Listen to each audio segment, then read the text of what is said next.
11th century up through the Protestant Reformation. And toward the end of it, I brought its increasing attention, I hope, to the emergence in that New Christendom of an anthropology. Remember, last night we introduced the whole topic of the history of the West and Christendom with a reflection on anthropology and cosmology, with an anthropology that's increasingly pessimistic. And I show different ways of that, perhaps Pope Innocent III's book, The Misery of the Human Condition, being the single best example of that, intense example of that. So now what I want to do is turn to the new phase of this new Christendom that grows out of a collapse of confidence in the human being and his place in the cosmos as this anthropological pessimism really takes hold.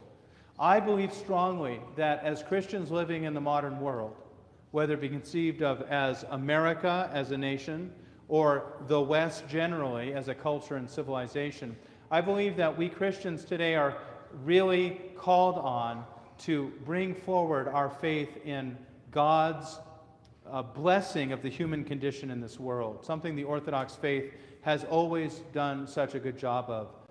And what we really need to do is answer what's increasingly a crisis of anthropology in the West. I think so much of what we're looking at is a crisis of anthropology.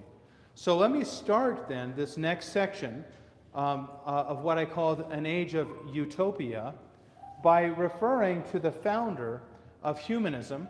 He's known as the father of humanism, and the way in which he wrestled with exactly that anthropological pessimism I characterized in the previous presentation. And his name is Petrarch. And Petrarch lived in the 14th century, died in 1374, and he's known as the father of humanism. Father of humanism. And what I believe, what I claim is that humanism really is a, not just distortion of, but a counterfeit of Christianity in an effort to save the anthropological legacy of Christendom with all of its affirmation and hope. It was necessary to secularize it in the face of the increasingly negative view of the period after the Great Schism. And Petrarch is the first really to start doing this. There are others that can be pointed to as well, but Petrarch is really the father of humanism. We really see this in his work. Now, it's interesting about Petrarch that while he's known as the father of humanism to many historians, he nevertheless was still a faithful son of the Roman Catholic Church. He was born into, was baptized into, lived within, faithfully, the Roman Catholic Church throughout his life and died that way. This was his world.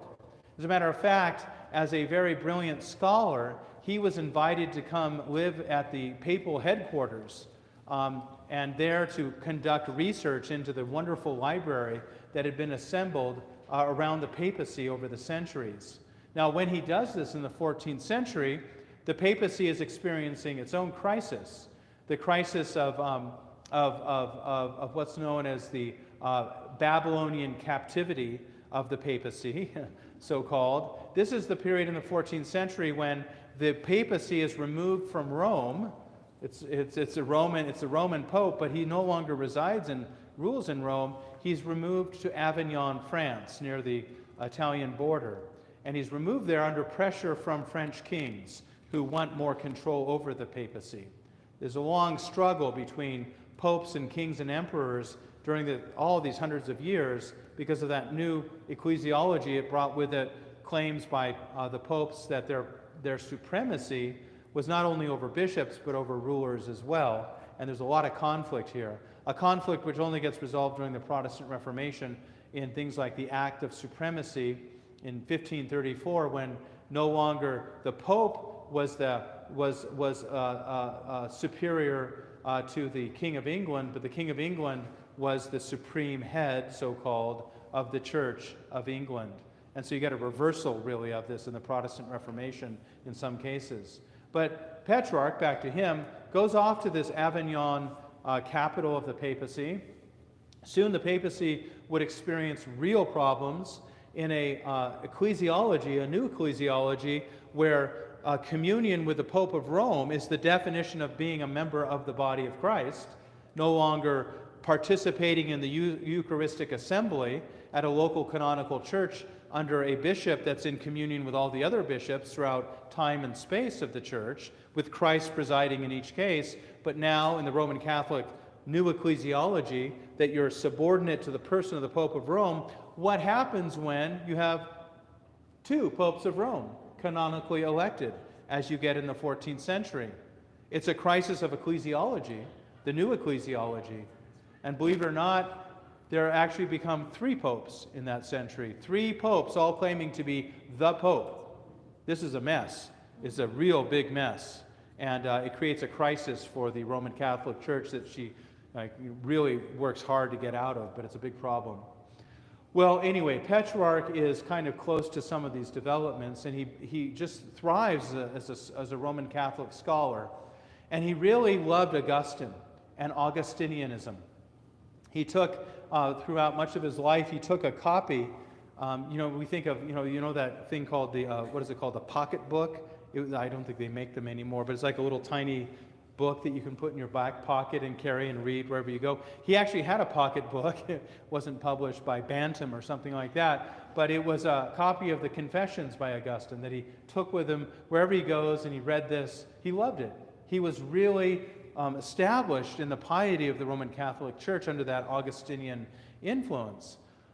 And he lived that out. But he also, in a particularly creative way, because he was intellectually very sharp, very creative, he was always struggling with the fact that it seemed to him that this anthropological pessimism I described in the previous presentation was overbearing, it was paralyzing him. And so in his increasing anxiety, an anxiety, remember, that Martin Luther would later have in the altar when he's ordained and would record in the Bondage of the Will that I read to you, that anxiety about Petrarch's salvation was expressed in a book he wrote called Secretum. The fuller form is like a record of my secret life or something like that. And basically what it is it's a confession. It's an imaginary confession to, guess who? St. Augustine. And so in the scenario it's a dialogue between Petrarch and Augustine, and Petrarch is being honest. I mean, like as someone in confession should be, honest about his sins, taking responsibility. There were two Petrarch especially had that kind of glued him to this world and this life. One was the desire for fame, celebrity status. He became poet laureate of Rome at one point in his career. And the other passion he had was lust. And he actually fathered two children out of wedlock. He was actually ordained to the minor clergy, and he violated the vow of celibacy, as many people did. And he actually had a son first and a daughter later, Petrarch did. And so he brings these kinds of sins to his imaginary confession with Augustine in his book called Secretum. But it's not just an effort to kind of confess his sins. It's an effort to reflect on what is human life then in this cosmos, now, in this life. And what do we do about it? Not so much like in the distance after purgatory is lived through and all that stuff survived, but right now, what does it mean to be a Christian and to live out what Paul says in Romans 12:2, do not be conformed to this world, but be transformed by the renewing of your mind. That Christianity has within itself a cosmology that's affirmative about the cosmos. Very good. Very good, as I said last night, quoting Genesis, but also John's Gospel. There's got to be more. There's got to be more than this crushing sense of guilt and anxiety about my salvation, which is what he was receiving in the Roman Catholic Church of the 14th century. And so in Secretum, he wrote the following. This is Nietzsche. I'll come to that later. Nietzsche and Petrarch are two different people, so don't conflate the two. And so what Augustine advises him as he talks about his sinful dispositions, his passions, he writes, Augustine says, "Come back to yourself. This is where we started from. Think of your death, which without realizing it, you are approaching. Tear away the veils of darkness and fix your eyes on death. Let no day or night go by without thinking of your last hour. Everything which passes before your eyes or comes into your mind should be seen in light of this, of death. That's what he writes. Now, there was a long tradition stretching back well to the beginning of Christianity of the efficacious practice of thinking about the fact that we're dying and not being deluded into thinking we'll live forever. That's kind of our modern culture now. It hides from death. Boy, if you can see rejection of memento mortis, the memory of death, in our modern culture. It's the juvenile, infantile culture we have where people celebrate their 80th birthday by bungee jumping or something like that. It's like this this kind of eternal youthfulness that our society celebrates, and of course then you die. But it does happen. And then when you die, they close the casket, or even better yet, they incinerate your body so no one has to look at it, right? I mean, it's like just get rid of death altogether. If you're going to have an open casket at a funeral home, let's at least put makeup on the face and all that kind of stuff. Well, anyway, this is not what was traditional Christianity. We should think about our death. And he's getting that good advice from Augustine, but he's getting it in the context not of the liturgical assembly, not in the context of the patristic writings like John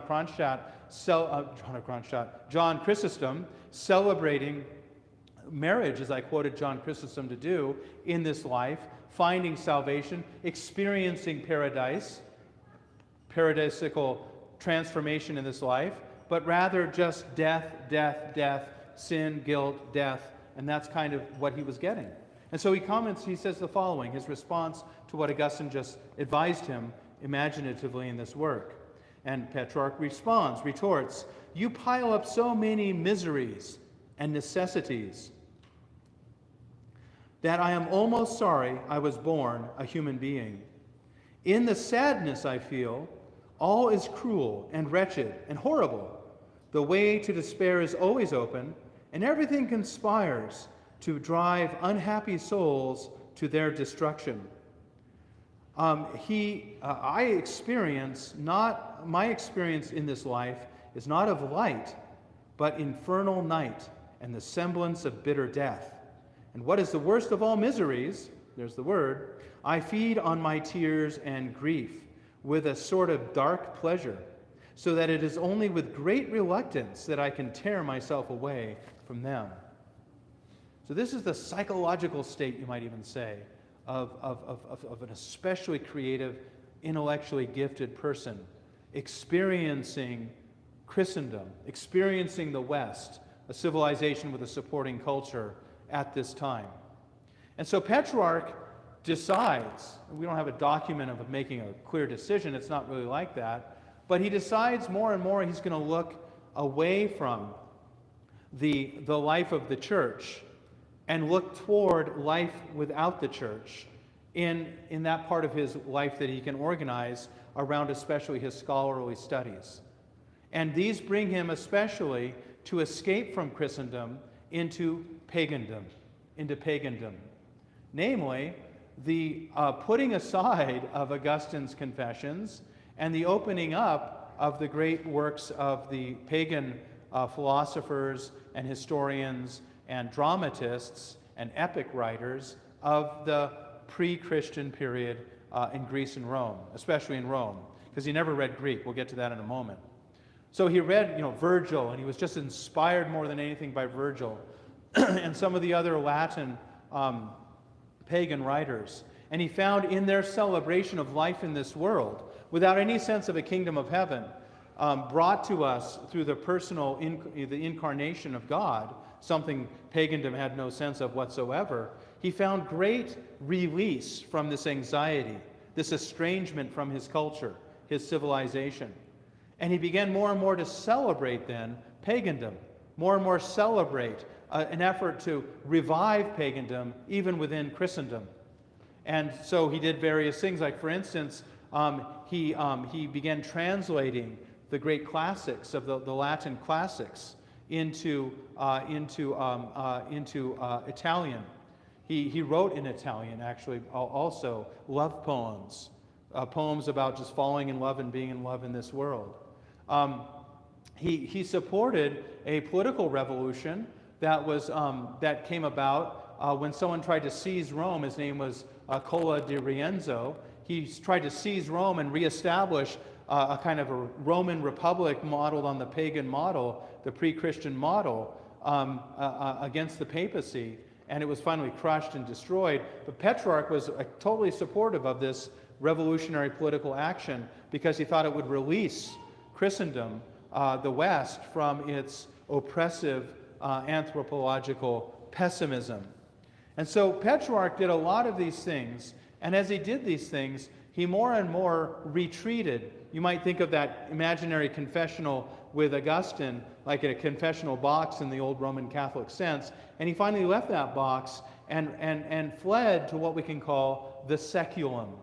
The saeculum, a word that I said last time Augustine introduced to describe a kind of space or way of life in this age, in this world, in the cosmos, that is untouched by Christianity, untouched by paradise and by heaven, not any longer directed or oriented toward the kingdom of heaven, but on its own terms. The saeculum becomes the escape for those like Petrarch who are overwhelmed by the anthropological pessimism of the New Christendom following the Great Schism. And so let me turn to probably the single most powerful document expressing this discovery of the saeculum, from which, of course, we get the word secular and secularization and secularism, right? Secularism. Maybe the most famous expression of this came about a century later, at the end of the 1400s, in Italy, and became part of what's called the Renaissance. The Renaissance, that means rebirth. And this was an effort to recover, give rebirth to those pagan classics that Petrarch had been discovering and enjoying.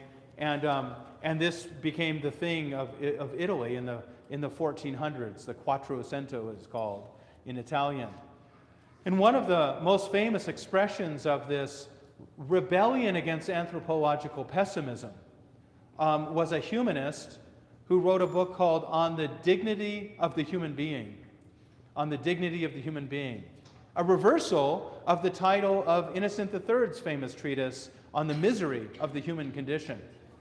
And in this work on the dignity of the human being, he was following an example of other humanists of his time who were consciously arguing against Innocent III and this negative anthropology. His name is Pico di Mirandola. Mirandola is his name. And this is what he writes. It's an imaginary, also imaginative, statement made by God to the human being about what the human being is, basically to Adam. And it imagines God endowing Adam with what's called autonomy. Autonomy. Freedom to decide for himself by what values and beliefs he's going to live and to find and make a good life for himself. Free of the rule of anyone else. Autonomy, of course, means self-rule, right? Auto, self, and nomi from the Greek word for law. A law to one's self, right? Historically, Christendom had cultivated not autonomy for people living within it, but you might call it heteronomy, the rule of another, namely God, Christ, our Lord, by the Holy Spirit in our lives. But now, because this just becomes oppressive and impossible, people like Petrarch and now Mirandola especially try to define an alternative model for human fulfillment, autonomy. And this is what Mirandola has God say to Adam in his work, his treatise called The Dignity of the Human Being. I have given you, O Adam, no visage proper to yourself, nor any endowment properly your own, in order that whatever place, whatever form, whatever gifts you may with premeditation select, these same you have and possess through your own judgment and decision. The nature of all other creatures is defined and restricted within laws which we, God, have laid down. You, in contrast, impeded by no such restrictions, may by your own free will have custody. The custody we have assigned you, and trace for yourself the lineaments of your own nature.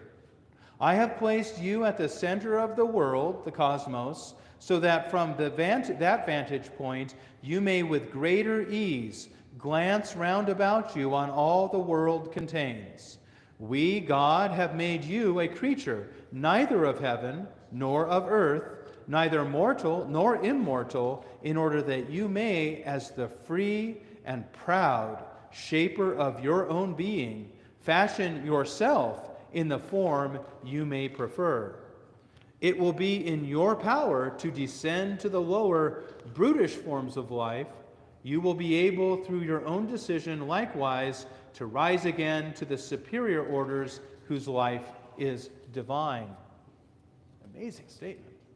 First of all, autonomy. You couldn't have a better expression of the ideal of the human being as an autonomous being in charge of his own destiny. Okay, that's right there. I've already explained that. But notice also the language of you choosing what nature you're going to have. He never saw this coming. He would have been appalled by what's going on today. But so much of today, we have this culture where people decide who they're going to be, and they redefine themselves, and they even decide their sexes, or no sexes, no sex at all. The human being completely without boundaries, completely without limits, free to decide whatever he wants to be according to his own self-will, his own self-law, rule. And that's already foreseen here in humanism, placing man as almost his own God. Now, of course, this is framed around God creating Adam, and it's a higher way of life is the divine way of life, and the animal order is a lower way of life. But notice, even so, there's this freedom, this lack of boundaries, this lack of any kind of essence to the human being, born at the very beginning of humanism, born by this humanistic statement about man. But we can say, is this an example of anthropological optimism? It is. Man is free to be whatever he wants and to find complete fulfillment by severing himself from the anthropological pessimism of Petrarch's and Mirandola's contemporary Western world. And so humanism now takes off as being a new way of thinking about the human condition, and in fact, a counterfeit of traditional Christianity. No longer directing the human being toward a transformation inspired by heaven or paradise, but a transformation that takes place separate or independent of that in this world, in the seculum. A reorientation of the West. West had been oriented, right, toward the kingdom of heaven since Pentecost. Even in its Roman Catholic form, this was the case. Now, the West is reoriented toward, as it were, the West, to use our liturgical directions. The West, of course, what happens before someone's baptized? What happens in the West? You renounce Satan and all his works and all his, everything else. You renounce Satan. You even spit on Satan in the Orthodox rite of making a catechumen. And you're told, it's the only time you're told in the Orthodox liturgy to face west, is when you spit on Satan. Then you're told to turn around and confirm your faith in Christ. But before you confirm your faith in Christ, you spit on Satan. You reject that which is characterized by the West, that is to say, a benighted, spiritually untransformed world. It's exactly that world now, which is the source of human life, source of human meaning in the West. We call it secularism, from that word seculum. Well, there are so many examples of this. I had entertained the thought of sharing with you some of the Renaissance painting that is inspired by this from the period. Again, we're thinking as Orthodox about the history of the West. If you take any class in Western Civ at college, you know that when you get to the Renaissance, it's all great stuff, it's so wonderful. And indeed, I want to acknowledge, of course, I don't want to suggest that it's not. It's magnificent art, beautiful paintings, powerfully rendered, but so uncharacteristic of the West in the first millennium. The Renaissance painting and its naturalism celebrates man in this world, in the seculum, not man in communion with God and through paradisiacal transformation. Some examples? Well, of course, this was brought to our attention a little earlier, the crucifixion there. That's a good example of a contrast to the Isenheim altarpiece I mentioned in the previous presentation. Is that naturalistic? Is that how Christ looked when he was crucified? Of course not. But remember that anagogy that Constantine Kavarnos spoke of in my quote to you? The goal of iconography, of opening a window into heaven, opening paradise into this world, is not to reproduce the world in its own terms, in its secular terms, in its spiritually untransformed terms, but to show the world transformed, as you see in any icon. It's anagogy, it's not naturalism. But the Renaissance now, infatuated with pagandom, the way Petrarch had been, and deeply uncomfortable with the anthropological inheritance of the Great Schism, now turns to naturalism. And so the painters, the great painters of the Renaissance, the Michelangelo and Raphael and all those famous people, Leonardo da Vinci, they now begin studying the human form in its natural form. They start doing dissections to study, the muscle and how it's connected to the bone and all that stuff. They begin using models for, paintings of the Virgin Mary. In the case of Raphael, we have a record of all of this stuff. It's really fascinating to read. It's by a guy named Vasari. It's the lives of the painters. And Vasari was himself a painter, but more of a historian of the Renaissance. And he writes the lives of painters, and he talks about all the scandalous details of how these things were made. For instance, in the case of Raphael, he was a total womanizer. He was seducing all the models that came in to sit for him as, kind of as models for the Virgin Mary. And then he'd seduce the girl, in some cases, according to Vasari. There was one painter named Lippi, and Lippi was a really talented painter, not as famous, but he was talented. And the Medicis had kind of control over him, and they had him paint a bunch of commissions. And he wasn't making progress in the commissions because he was a wild man, and he'd go out to the brothels of Florence at night and then paint during the day with a hangover, and then he'd go out and go wild at night. And so Medici, and this is all from, you can read it in Vasari's Lives of the Painters from that very time.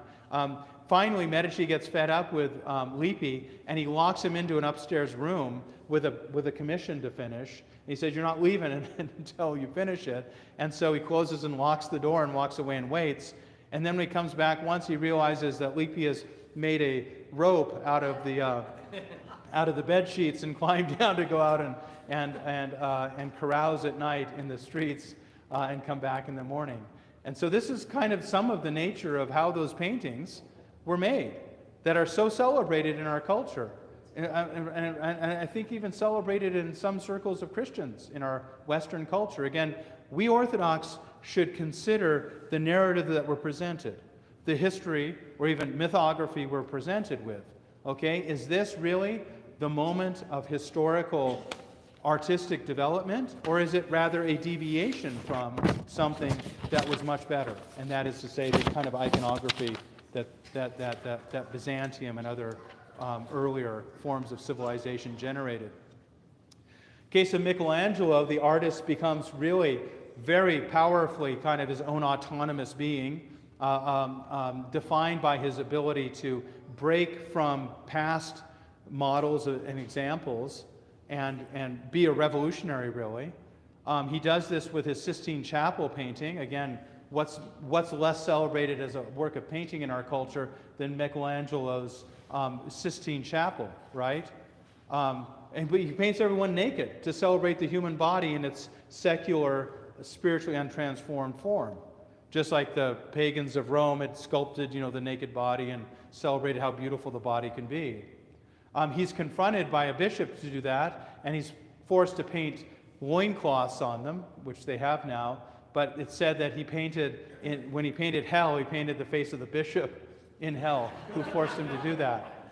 And just to get a sense of what the artist is now, he's his own autonomous, creative man. So in one case, the Pope Michelangelo came to see the Pope about a commission he received. Pope was busy. What a surprise. Pope's busy. And so Michelangelo doesn't wait for the Pope. He says, I don't have time for this, and he leaves. And he's like a couple cities away when the Pope sends out emissaries begging him to come back, saying, please come back, because art now, autonomous art, is considered so valuable to the papacy in its Renaissance mode of celebrating the world for its own sake. So many different examples from the Renaissance might be brought up. This represents the end of iconography, and with it, the end of that anagogical approach to painting, which reveals heaven in this world. And the paintings of the Renaissance, like the famous Madonnas of, say, Raphael, show an increasingly fleshy Virgin Mary, without a veil, sometimes without even a halo that you can really see, and playing with Jesus in her arms. A Jesus who's now naked, completely naked, with his genitals showing. Again, this is not a shock to traditional Christianity. Orthodoxy, of course, Jesus was a male, a child when he was born. But this is not how he's represented in iconography. He's represented as the Lord of all creation, with power and dignity, not a chubby little baby like the Pillsbury Doughboy that you throw up in the air and poke in the belly and he giggles and you're having fun with him. The famous Madonna of the Pinks by Raphael shows them laughing with each other. How do you pray in front of such an image? Art has ceased to be liturgical. It only belongs to this world. It doesn't open up the kingdom of heaven. It's not paradisiacal anymore. So I could go on and talk a lot of examples of this sort of thing. But for the time being, Christendom was still Christian, because even though they were using pagan forms in their painting and so forth, this content was Christian, for sure. But then there occurred the wars of Western religion. Again, an Orthodox historiography of the West wants to emphasize that the wars that broke out between Roman Catholics and Protestants in those, what historians call wars of religion, like the 30 Years' War, are wars the Orthodox never fought in. So don't let an historian convince you that these are just wars of religion. They're not. They're wars of Western religion. They're wars of heterodox Christianity, fighting each other in horrible ways, like the worst wars, some of the worst wars ever seen in Europe, over the question of the God of love between Roman Catholic and Protestant armies, devastating Europe. And in the aftermath of these wars of Western religion, a lot of intellectuals were fed up with Christianity and any effort to impose in the West a Christian norm. And this became what was known as the Enlightenment. But that term itself, I don't think should be on our lips either.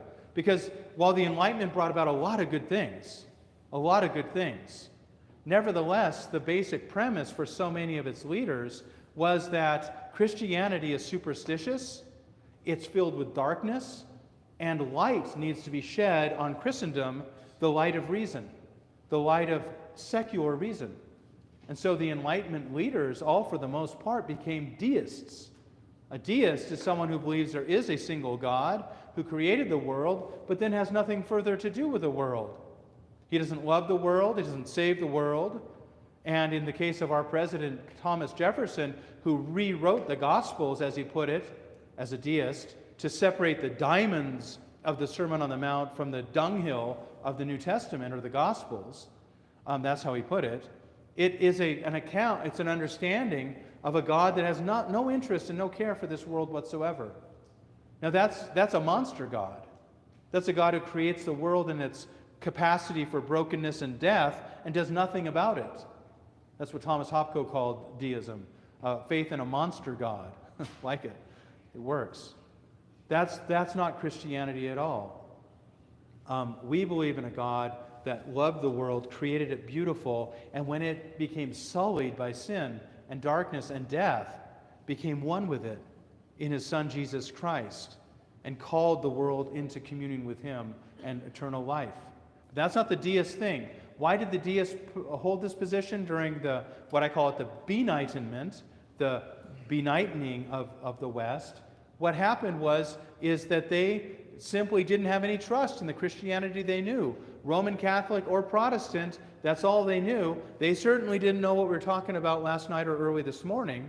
They didn't know about the liturgical sanctification of the world, the glory and beauty of the Eucharistic assembly, the iconography and architecture and the transformation of society and all those paradisiacal things. They only knew what they had inherited more recently since the Great Schism, especially in the wars of Western religion and other things that came about after the schism, like the Inquisition or the witch hunts that took place. There were no witch hunts in the East. There was no Inquisition in the East, only in Western Christendom. And so they rejected it. And they tried to build a utopia. They tried to build a perfect society in this world, making it better and better on worldly, spiritually untransformed terms. The word utopia had been introduced during the Renaissance by Thomas More, who wrote a book by that title. He played with the title. Utopia, Utopia, means no place, nowhere. And he also spoke about utopia as Eutopia, U meaning good. And he liked to contrast, like, a good place is no place. There's nothing good in the West. Christendom has failed to fulfill the promise of a transformation of the world in his understanding of things. And this caught on, and after the 18th century, began to drive a lot of efforts to, with force and with strong organizational capacities, to transform the world into utopia. And of course, the French Revolution is a tremendous example of this, coming at the cost of thousands of Roman Catholic lives. Roman Catholics were targeted by the deistic revolutionary government and put to death during the French Revolution. In the 19th century, I mean, I would give you an hour on this if I had time. I can't. In the 19th century, a new effort was made to define a world of atheism. Deism was not radical enough, and so the intellectual leadership of the West became increasingly atheistic. Some of the most influential minds shaping our modern world appeared at this time. And I'm not talking about Darwin and evolution. He wasn't an atheist. But I'm talking about people like Auguste Comte. Auguste Comte introduced a principle he called positivism. Auguste Comte said, positivism is the beliefs and values of the future, and they will be purely scientific, based on scientific inquiry, based on science alone.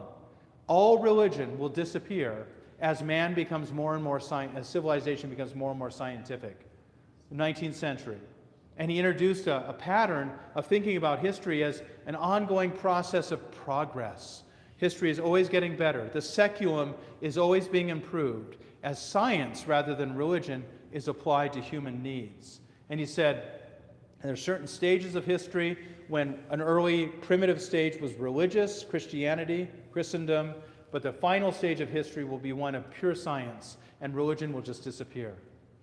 John Stuart Mill loved what he read in Comte and wrote about a related ethical theory he called utilitarianism.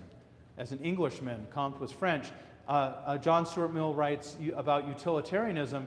A fellow atheist, he said, we have a problem. In the past, morals of society have been centered upon Christianity and the belief in a transcendent God. If he's gone, and I think he is, he was never there to begin with, we have to create a new system of values. And for him, it was called utilitarianism. Human actions only have value if they lead to better human good.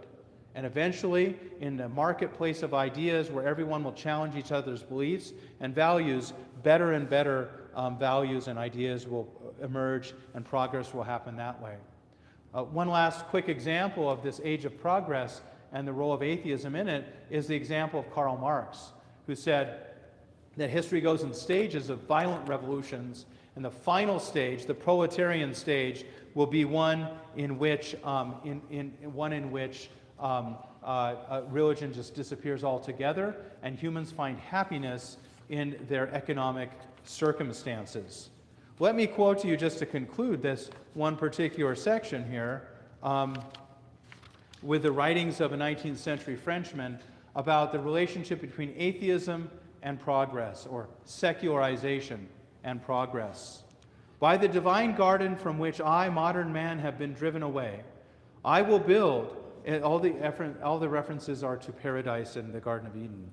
By the divine garden from which I, modern man, I'm adding that part, have been driven away, I will build a garden for myself, which I will populate with mine own kind. I will station a sentinel at its entrance called Progress, and place a flaming sword into his hands. And that sentinel, Progress, will say to God, "Thou shalt not enter here." I think that's so telling about the post-Christian Christendom that emerged in this age of utopia. And so that brings us then to the 20th century, and to what happens in the 20th century, a time I call the age of nihilism. And I have a few quotes to give to you here, especially from Friedrich Nietzsche, who in my judgment plays such an important role in defining this age of nihilism, even if most people have never read Nietzsche and never will. Time, though, how much do we have? 20 minutes. 20 minutes. So let me jump then into this. Yes, question? Tell us who you read from the 19th century. Yeah, Castagnari is his name. Castagnary.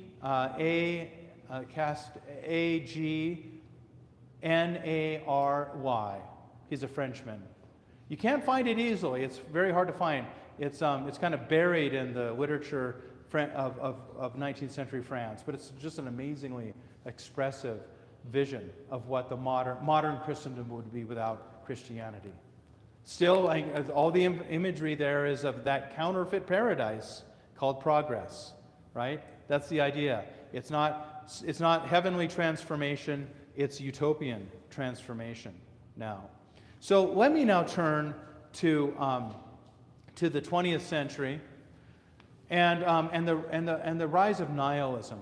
Nihilism. That's just a word that's useful. It's just more or less useful to use. It comes from the Latin for nothing, nihil. It's a belief that there's nothing. There's no value, there's no meaning to human life. Not only is there no God, but there's no meaning to human life. It's used a lot in the 20th century. I want to bring attention to Nietzsche because I would argue, and I know, John, you're going to disagree, and this is a good debate to have, that Nietzsche had a nihilistic tendency, certainly.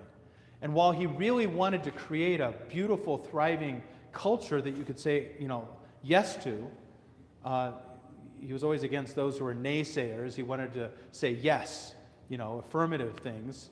Remember the anthropological pessimism and its legacy in the West. Nevertheless, he really contributed to the destruction of beliefs in a utopia. Now, utopia has replaced, as a counterfeit, paradise in Western civilization, as I hope we've kind of summarized. And now utopia itself is called into question, and the science and the intellectual life that it bred. But for Nietzsche, it was not a good thing that utopia was a failure. Nietzsche was very sorry. He was very tragic. He went into a tragic mode. His first book is called The Birth of Tragedy. A tragic mode when he thought about the West and the fact that he was convinced all of the culture of his time was really a failure. It was really a counterfeit of Christianity. He looked on atheism in particular, expressed by the Marx, the Comte, and the Mill I just spoke of, as being completely unbelievable. It's just crypto-Christianity, he said. It's just a distortion of original Christianity and its values in a so-called atheistic form. I mean, Marx is concerned about the poor, so is Christianity. Comte is concerned about progress. Well, in Christianity, progress in the moral spiritual life. John Stuart Mill is concerned about making the world good for people. Well, Christianity is concerned with making the world a place of salvation. I mean, he found Christian elements in all of these so-called atheistic doctrines, and he rejected them. He was an atheist, though, and he claimed to be the only real atheist in the room, the only real one, and that made him sad. Made him sad. And he was really distraught by the fact that the West had exhausted itself, and there was nothing to believe in anymore. The myths were all gone. And in his first book, The Birth of Tragedy, which he dedicated to Richard Wagner, the great composer, that he was very inspired by. I could get into that, I do in my book, but I can't now. Let me just quote to you what he wrote here. The mythless man, the man without myths, the man without a mythography, which is pretty much the 19th century man, who only looks to this world and science and reason and no longer has abiding myths by which he lives and defines his civilization, the mythless man remains eternally hungering amid the past and digs and grubs for roots, though he have to dig for them even among the most remotest antiquities. The terrible historical need of our unsatisfied modern cultures, the consuming desire for knowledge, what does all this point to, if not to the loss of myth, the loss of the mythical home, the mythical eternal bosom? So that's a statement he made. And what he believed, and he got his cue from Wagner, whose Ring of the Nibelung and other operas was an effort. You ever read Lord of the Rings or probably seen the movies? That's related to the Wagner's opera cycle called the Ring of the Nibelung, where it's a mythical presentation of the desire to possess a ring that gives one power, and there's all this kind of stuff going on in his operas that are very mythical in character. And Nietzsche was inspired by this. What the West needs is a myth. It needs a mythography. And the problem is the West has been under the mythography of Christianity and more recently atheism. And that's the problem. He looked beyond Christianity back to pagandom, and especially to the figure in the mythology of the Greeks called Dionysius.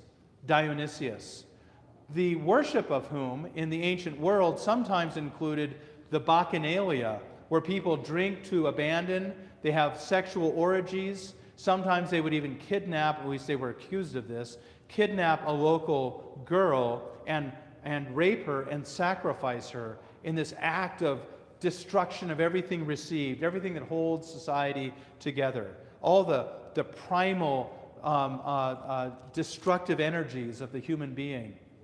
And he celebrated this image of Dionysius as the real source of a culture. He thought of himself often in terms of that Dionysian value. And he hated Christianity for having introduced a mythography that prevented Dionysian thinking and myth-making from taking place. And likewise, the modern world has introduced, with science, just simply a counterfeit of Christianity. Here's another passage from Nietzsche, from a book called The Antichrist. I just paused with that title because he really thought of himself as the Antichrist. He really did. Not in the John's epistles kind of sense, not some sort of scary monster type, but he thought of himself as the alternative to Christ. Throughout his writing, he was trying to provide an alternative to the mythography of Christianity, as in his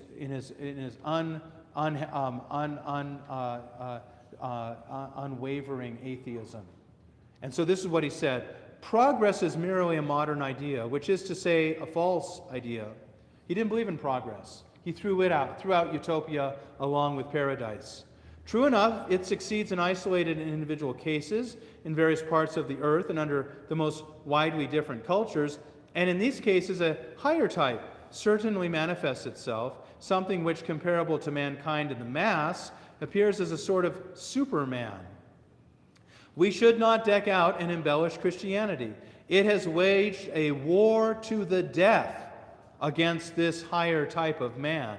It has put all the deepest instincts of this type under its ban. It has developed its concept of evil, of the evil one himself, out of these instincts. Christianity is called a religion of pity. Pity stands in opposition to all the tonic passions, that Dionysian image, what he would call the will to power. The tonic passions that augment the energy of the feeling of aliveness. It is a depressant. A man loses power when he pities. Through pity that drain upon strength, which suffering works, is multiplied 1,000-fold. Suffering is made contagious by pity. Under certain circumstances, it may lead to a total sacrifice of life and living energy, a loss out of all proportion to the magnitude of the cause. The case of the death of the Nazarene, in other words, Jesus. One last quote by Nietzsche. What is good? Whatever augments the feeling of power, the will to power, power itself in man. What is evil?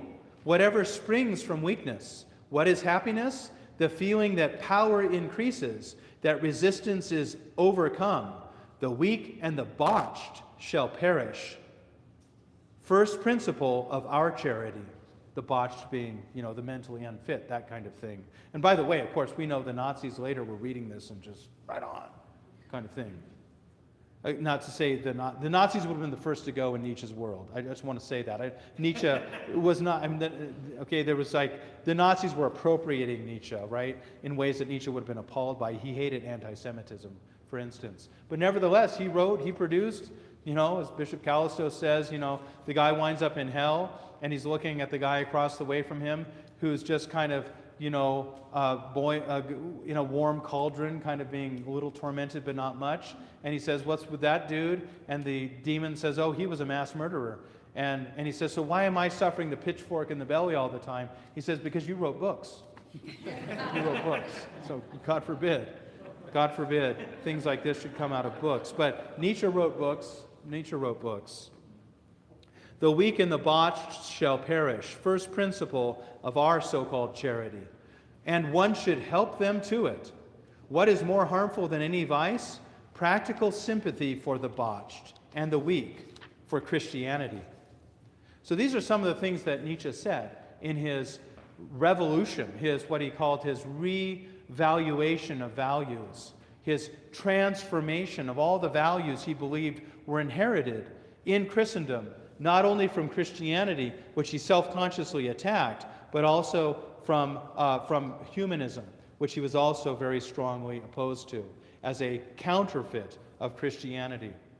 Nietzsche did this. Now, I need to say, I can't speak about Nietzsche in this context without bringing attention to the fact that he ended his life in a state of insanity. Having preached and written and celebrated the will to power and the use of cruelty and the absence of pity, at the end of his life, he was walking down the street and he saw a horse being beaten across the street, and he went totally insane at that moment. Totally insane. Now, I find that really interesting, because this prophet, this Antichrist, this self-appointed, he even wrote a book by that title, Antichrist, that was going to go beyond good and evil, which was going to destroy and annihilate all the values of the West and its beliefs along with it, and who believed in the value of cruelty. When he saw unrestrained cruelty against this animal, he had been staring into the abyss so long that he was just filled with that darkness, and something happened and his mind snapped. God makes us finite, despite what we heard from Mirandola earlier. We have boundaries. Nietzsche thought he didn't. He was a Superman. What's also interesting, though, and I don't have time to talk about Dostoevsky. Wouldn't have been nice if I did, but I don't. Okay? But I do in a whole chapter in Age of Nihilism. Dostoevsky, at the same time, without having ever read Nietzsche, has a scenario in his novel called Crime and Punishment, in which a Nietzschean figure who, like Nietzsche, rejects what he calls the slave morality that Nietzsche spoke of, or in this character's case, his name is Raskolnikov, the common morality of most people living by good and evil, in favor of a master morality, Nietzsche's language, or in the case of Raskolnikov Crime and Punishment, an extraordinary morality. He believes he can kill a woman and it won't have any effect because he's higher than her and there's no God. He's an atheist. And he can do what he wants. He can go beyond good and evil. And he has a dream. Anyone here read Crime and Punishment? Okay, read it. Read it.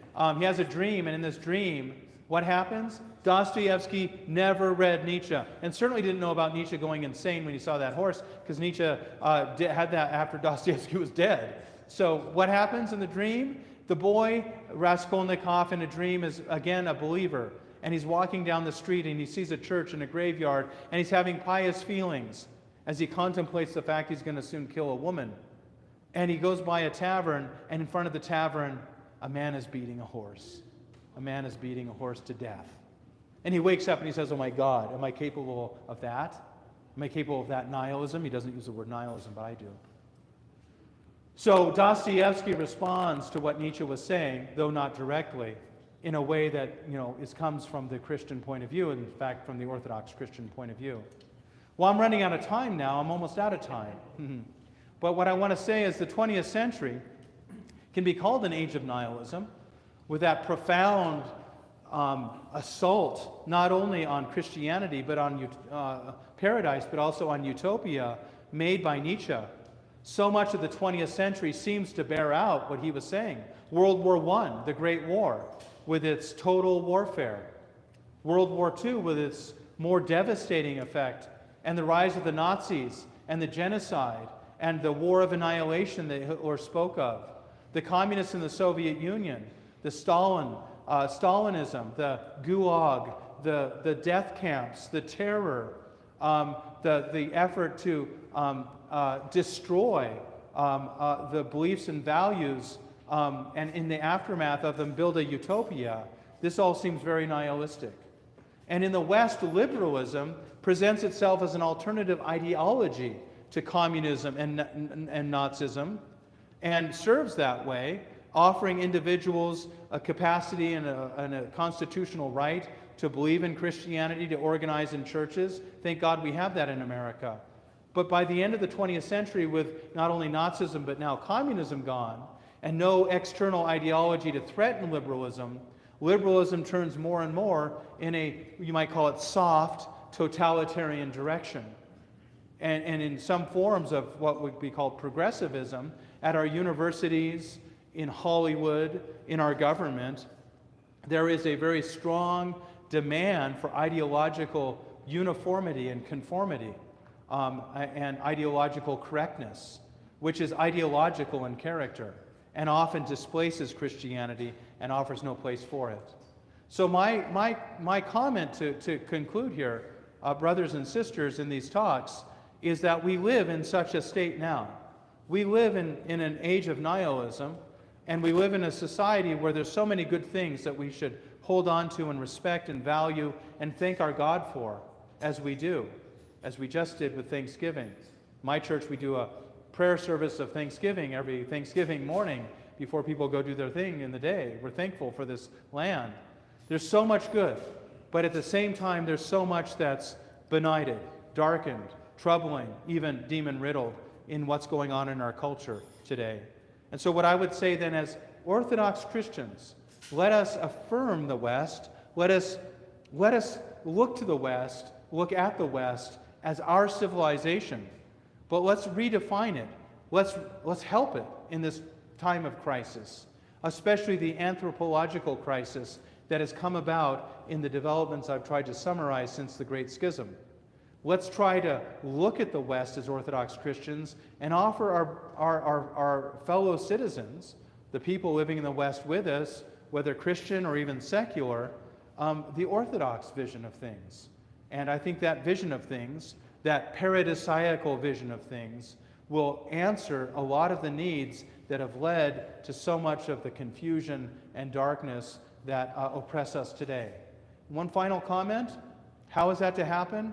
I'm not a prophet, I'm an historian, so I don't have to, maybe I can't really tell you exactly how this happens, but I'm pretty sure it happens in parishes like this. It happens in parishes like this one here, where people discover the true faith, the Orthodox faith, wherever they're coming from. And they're brought into a community of people that live out the gospel of transformation. And transformation is part of the parish life. What Paul said in Romans 12:2 is actually lived out in the life of the parish. People live in community with each other, and they care for each other, both at the time of the divine services, but also in between the divine services. They reach out to the communities around them, both in the charities, such as we were doing with the bagging of meals for people earlier, and also in evangelization, speaking the words of life to the world around us so that people can come to know Orthodoxy. Not only the best-kept religious secret in America, but the best-kept historical secret in America and the West. And finally, in parish life, let's look to the liturgy which brings transformation to this world and answers so many, if not perhaps all, of those objections made by that long line of people that have been unhappy with the West in the past millennium. Think especially during the Divine Liturgy of those gates, because I'll end it with this. Those gates are the gates to paradise, right? The altar is a symbol. Of the kingdom of heaven, of the Garden of Eden, and those gates are closed because of sin. They're closed sometimes because we have to remember the gates of paradise are closed by our sins. But in the Divine Liturgy, they spring open, right? And on either side of those gates. Either side of those gates are icons that remind us that the incarnation is real and that Christ will come again. And all the time in between the first and the second coming of Christ is now sanctified in the world, in the cosmos we live in. The first icon, often it's considered an icon of Mary holding Jesus, and it is, but it's also an icon of Jesus being held by his mother. It's an icon of the incarnation. And the other icon over here is an icon of Christ in his glorious second coming, and with the gospel book in his hand, judging the world. And between these 2 points in time, the incarnation, Pentecost let's call it, and the end of time, we Christians live our lives in parish life, in liturgical and sacramental life, experiencing the breaking into this cosmos of the kingdom of heaven, represented by those gates opening up to us Eucharistically in the Divine Liturgy. So I'll leave it there, and I'll say that this is where my hope is for us Orthodox to be able to transform the culture around us in the West today. Thank you.